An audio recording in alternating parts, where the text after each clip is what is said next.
ጠዋት ከእንቅልፎ ነቅተው ትራሱ ላይ የተበጣጠሰና የረገፈ ፀጉር ሲመለከቱ ምን ይሰማዎታል? ሻወር ቤት ውስጥ በሚታጠቡበት ጊዜ ፀጉሩ በእጆ ላይ ተነቅሎ ሲቀር የፈጠረቦትን ድንጋጤ ያስታውሳል? ወዲያውኑ በድንጋጤ የተለያዩ ሻምፖዎችን፣ ውድ ቅባቶችን እና መድኃኒቶችን ሞክረው ሊሆን ይችላል። ነገር ግን ምንም ለውጥ አላመጣም። ለምን? ምክንያቱም በየቀኑ ከ50 እስከ 100 የሚደርሱ የፀጉር መርገፍ የተለመደ ቢሆንም ከዚያ በላይ ፀጉሩ እየረገፈ ከሆነ ትልቁ ችግር ያለው ከሚያስቡት ውጪ ሙሉ በሙሉ ሌላ ቦታ ስለሆነ ነው። ፀጉሩን እያጠፋ ያለው የዘር ውርስ ብቻ አይደለም። እስኪ ይህን ጥያቄ ላንሳ። የፀጉራችሁ ትልቁ ጠላት እድሜያችሁ የምትጠቀሙት ሻምፖ ወይስ በየቀኑ የምትጠጡት ውሃ ይመስላችኋል? አሁኑኑ ቪዲዮውን ለአፍታ አቁሙና በኮሜንት ላይ አስተያየታችሁን ጻፉልኝ።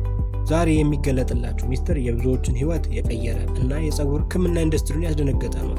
አብዛኞቻችሁ የፀጉር መርገፍ ሲያጋጥማችሁ መፍትሄውን የምትፈልጉት በውጫዊ ቅባቶች ላይ ብቻ ነው። ነገር ግን እናንተ ሳታውቁት በየቀኑ የምታደርጓቸው ቀላል የሚመስሉ ነገሮች፣ የምትመገቡት ምግብ እና የምትታጠቡበት ውሃ ሳይቀር ፀጉራችሁን ከስሩ እያጠፉት ነው።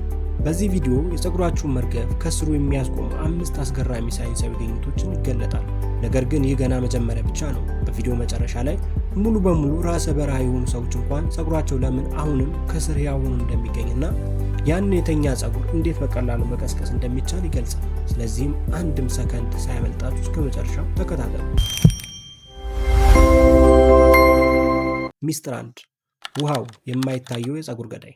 በመጀመሪያ ሁልጊዜ ጠዋት ሻወር ቤት ገብተው ፀጉሩን ሲታጠቡ ያ ውሃ ፀጉሩን እየገደለው እንደሆነ አስበው ያውቃሉ? አዎ፣ በትክክል ሰምተዋል። በቧንቧችን ውስጥ የሚመጣው ከባድ ውሃ ወይም ሃርድ ዋተር በመባል የሚታወቀው የውሃ አይነት በውስጡ ከፍተኛ መጠን ያለው የካልሲየም እና ማግኒዚየም ማዕድናትን ይዟል። ይህ ውሃ ፀጉሩን ሲያጥብ እነዚህ ማዕድናት በፀጉሩ ዘንግ እና በራስ ቅሎ ላይ እንደ ድንጋይ ይከማቻሉ። ይህ ክምችት የፀጉሩን እርጥበት ሙሉ በሙሉ በመዝጋት ፀጉር እንዲደርቅ፣ እንዲሰባበር እና ብርሃን አልባ እንዲሆን ያደርገዋል። በውድ ዋጋ የገዛችሁት ሻምፖ እንኳን አረፋ እንዳያወጣ የሚያደርገው ይሄው ከባድ ውሃ ነው። ቀለም የተቀባ ፀጉር ካሉት ደግሞ ቀለሙን በፍጥነት የሚያጠፋው ይሄው ማዕድን ነው። እርስዎ በዚህ ሁኔታ ቢሆኑ ምን ያደርጉ ነበር? መፍትሄው ቀላል ነው። ሻወር ላይ የውሃ ማጣሪያ ወይም ሻወር ፊልተር መግጠም ወይም ክላሪፋይንግ ሻምፖ መጠቀም የፀጉሩ ሕይወት ይታደጋል። ፀጉሩን የሚጎዳው የውጭ አካባቢ ብቻ እንዳይመስሎት፣ የውስጠኛው የሰውነት ጤናስ? አሁን በደንብ አዳምጡ።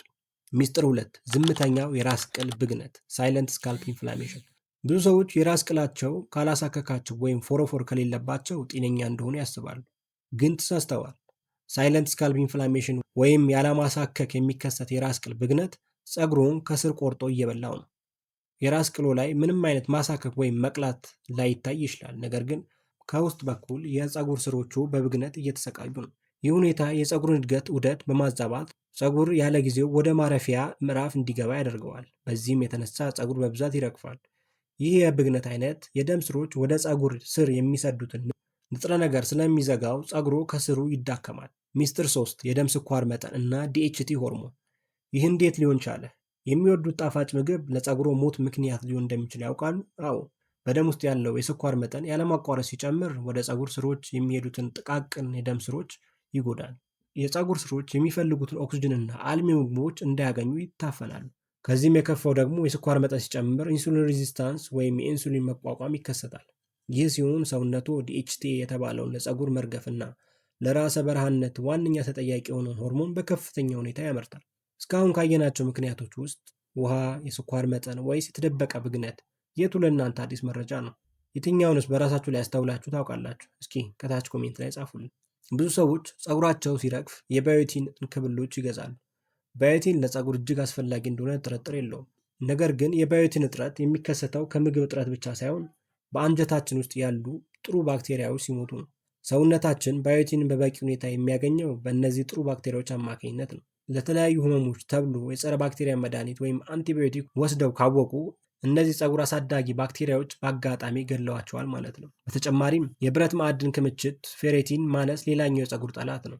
ፌሬቲን በሰውነት ውስጥ ብረትን የሚያከማች ፕሮቲን ሲሆን ኦክስጅንን ወደ ፀጉር ስሮች የሚያደርሰውን የደም ሴል ለመስራት ወሳኝ ነው። ፌሬቲን ሲያንስ ፀጉሩ በከፍተኛ ሁኔታ ይረግፋል። እንዲሁም የቫይታሚን ዲ እጥረት ሲኖር የፀጉር ቀዳዳዎች አዲስ የፀጉር ዑደት መጀመር ያቅታቸውና እድገታቸው ይቆማል። አሁን እስትንፋሳችሁን ሰብሰብ አድርጉ፣ ምክንያቱም የምትሰሙት በ24 የወጣ አስደንጋጭ ጥናት እስከዛሬ ያመናችሁትን ሁሉ የሚቀይር ነው። አብዛኛው ሰው የረገፈ ፀጉር ለዘላለም ሞተዋል ብሎ ያስባል። ነገር ግን በአሜሪካ የቨርጂኒያ ዩኒቨርሲቲ ተመራማሪዎች እንዳረጋገጡት ሙሉ በሙሉ ራሰ በረሃ በሆኑ ሰዎች ላይ እንኳን ፀጉርን የሚያሳድጉት የፀጉር ሴሎች ወይም ስቲም ሴል አልሞቱ፣ አሁንም ህያው ናቸው። ልክ በክረምት ወቅት እንደተደበቀ አስመራ ከስር ተኝተው ይገኛሉ።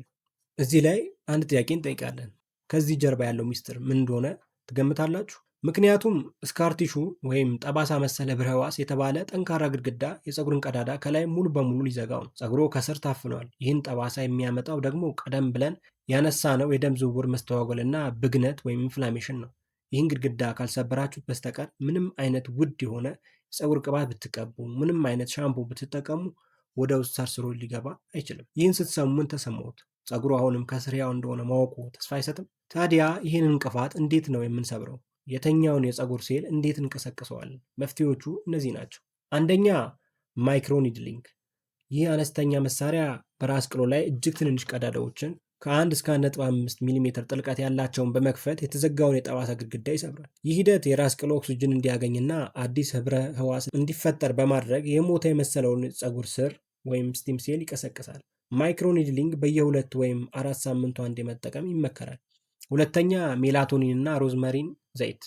ማይክሮኒድሊንግ ከተጠቀሙ ከ24 እስከ 48 ሰዓት በኋላ በቆዳ ላይ የሚቀባ ሜላቶኒን ወይም የሮዝመሪን ዘይት መጠቀሙ አስገራሚ ለውጥ ያመጣል። ጥናቶች እንዳረጋገጡት ሮዝመሪን ዘይት የደም ዝውውርን በመጨመር ሚኖክሲዲል ከተባለው ታዋቂ መድኃኒት ጋር እኩል የሆነ ውጤት ያመጣል፣ ያውም ያለምንም የጎንዮሽ ጉዳት። ሶስተኛ አመጋገብን ማስተካከል፣ ዳይት ኤንድ ኢንሱሊን ኮንትሮል።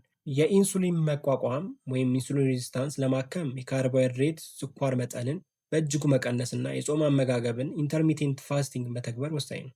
በተጨማሪም ለፀጉር እድገት ተመራጭ የሆኑትን እንደ ጉበት፣ ለብረት ማዕድን፣ ቀይ ሽንኩርት ከፍተኛ የብግነት ማስታገሻ ኩዌርሲቲን ስላለው እና የዱባ ፍሬ ፐምፕኪን ሲድ የመሳሰሉ ምግቦችን ያዘውትሩ።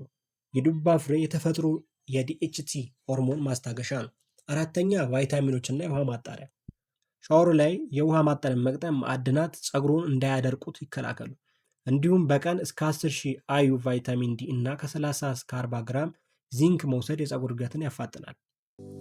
ወዳጆቼ የፀጉር መርገፍ የዓለም መጨረሻ አይደለም። ትክክለኛው ምክንያት ካወቃችሁ ፀጉራችሁ መልሳችሁ ማብቀል እና መንከባከብ ትችላላችሁ። ችግሩ ያለው ከላይ በሚታየው የፀጉር መሳሳት ላይ ሳይሆን ከስር በተደበቀው የራስ ቅሎ የብግነት ጤና፣ በአንጀቱ ውስጥ ባሉ ባክቴሪያዎች፣ በደም ውስጥ ባለው የስኳር መጠንና በሚጠቀሙት ውሃ ጥራት ላይ ነው። ዛሬ የተማራችሁት ነገር የፀጉር ሕክምና ከተለመደው አስተሳሰብ ሙሉ በሙሉ የሚቀይር ነው። ጠባሳውን መስበር፣ ብግነትን ማጥፋት እና ሰውነትን ከውስጥ መመገብ፣ ይህ ነው የፀጉራችሁን ህይወት የሚመልሰው ሚስጥር። ይህን ቪዲዮ ጠቃሚ ሆኖ ካገኛችሁት አሁኑን ላይክ ማድረግ አይርሱ። ዩቲዩብ ይህን ቪዲዮ ለሌሎች እንዲያደርስልን ላይክ ማድረጋችሁ በጣም ይጠቅመናል። እንዲህ አይነት ተዋጊ ሳይንሳዊ እና ህይወት ቀያሪ መረጃዎችን እንዳያመልጦ ቻናላችንን ሰብስክራይብ በማድረግ የደወል ምልክቱን ይጫኑ። በዛሬው ቪዲዮ ውስጥ በጣም ያስገረማችሁ የቱ ነው? ፀጉሩ ከስር አልሞተም መባሉ ወይስ አደገኛ ቧንቧ ውስጥ ያለው ማዕድን? እስኪ በኮሜንት ላይ አሳውቁ። እያንዳንዱ ኮሜንት አነባለሁ። ቪዲዮውን ለቤተሰብና ለጓደኞቻችሁ ሼር ማድረግ እንዳትረሱ። በቀጣይ ይበልጥ አጓጊ በሆነ ቪዲዮ እስከምንገናኝ ድረስ ጤና ይስጥልኝ።